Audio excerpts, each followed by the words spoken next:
नमस्कार, मी श्री म्हात्रे सर, संचालक म्हात्रे क्लासेस, पेझारी, अलिबाग. आज आपण MST-CETच्या सिलॅबसमध्ये चेंज कोणकोणता झालेला आहे तो बघणार आहोत. 2023-24ला सिलॅबस बदललेला आहे, म्हणजे नवीन सिलॅबसमध्ये कोणकोणते चेंज झालेत ते आता आपण बघणार आहोत. बघा, 12वीच्या सिलॅबसमध्ये कोणत्याही प्रकारचा बदल झालेला नाही.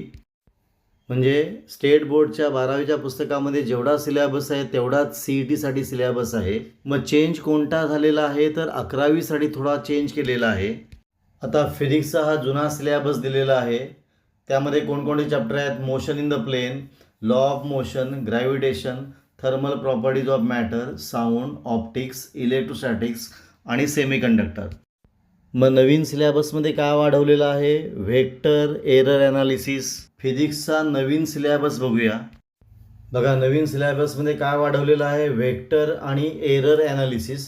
बाकी सगळे चॅप्टर जे आहेत तेच आहेत, म्हणजे motion in plane, law of motion, gravitation, thermal property of matter, sound, optics, electrostatics, semiconductor.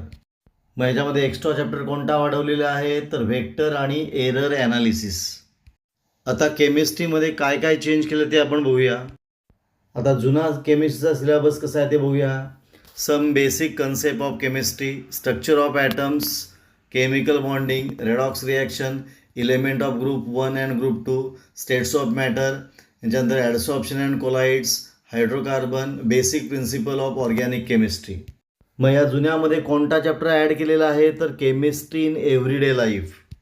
बघा, नवीन सिलॅबसप्रमाणे केमिस्ट्रीमध्ये काय ॲड केलेलं बघा, शेवटचं चॅप्टर दिलं आहे बघा, केमिस्ट्री इन एव्हरीडे लाईफ. मग टोटल सिलॅबस आपण केमिस्ट्रीचा बघूया. Some basic concept of chemistry, structure of atom, chemical bonding, redox reaction, element of group 1 and group 2, states of matter, adsorption and colloids, hydrocarbon, basic concept of organic chemistry आणि नवीन add केलेला chemistry in everyday life. हा झाला केमिस्ट्रीचा syllabus. आता आपण मॅथ्सच्या सिलॅबसमध्ये कोणकोणता change झाला तो आता बघूया. पहिला आपण मॅथ्सचा ओल्ड सिलॅबस बघूया. कोणकोणते चॅप्टर आहेत? Trigonometrics second, straight line, circle, measure of dispersion, probability, complex number, permutation and combination, function, limit and continuity. मग ह्या मॅथ्सच्या जुन्या पोर्शनमध्ये कोणता पार्ट कट केलेला आहे तर मेजर ऑफ डिस्पर्शन हा पार्ट कट केलेला आहे. आणि नवीन पार्ट कोणता आलेला आहे तर कोनिक सेक्शन. तर आपण आता नवीन सिलॅबस मॅथ्सचा कसा आहे तो बघूया. नवीन मॅथ्सचा सिलॅबस कसा आहे? Trigonometrics second, straight lines, circle, probability, complex number, permutation and combination, function, limits, continuity and conic section. याच्यामध्ये मेजर ऑफ डिस्पर्शन हा पार्ट कट केलेला आहे आणि कोनिक सेक्शन हा पार्ट इंट्रोड्यूस केलेला आहे. आणि बायोलॉजी सब्जेक्टमध्ये कोणताही पार्ट बदललेला नाही. बायोलॉजीचा सिलॅबस आहे biomolecule, respiration and energy transfer, human nutrition आणि एक्सक्रिशन अँड ऑस्मोरेग्युलेशन असा आहे चेंज झालेला सिलॅबस. सिम्पल बघितलं तर फिजिक्समध्ये कोणता वाढलेला चॅप्टर तर व्हेक्टर आणि एरर ॲनालिसिस.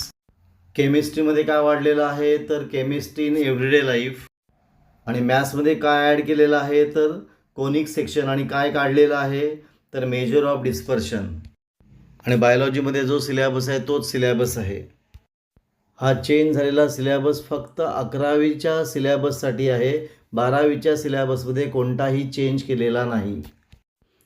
आपण इथं थांबूया. तुम्हाला हा व्हिडिओ कसा वाटला? चांगला वाटला असेल, आवडला असेल तर शेअर करा, सबस्क्राईब करा. आपण इथं थांबू. पुन्हा आपण भेटू असाच एक व्हिडिओ घेऊन.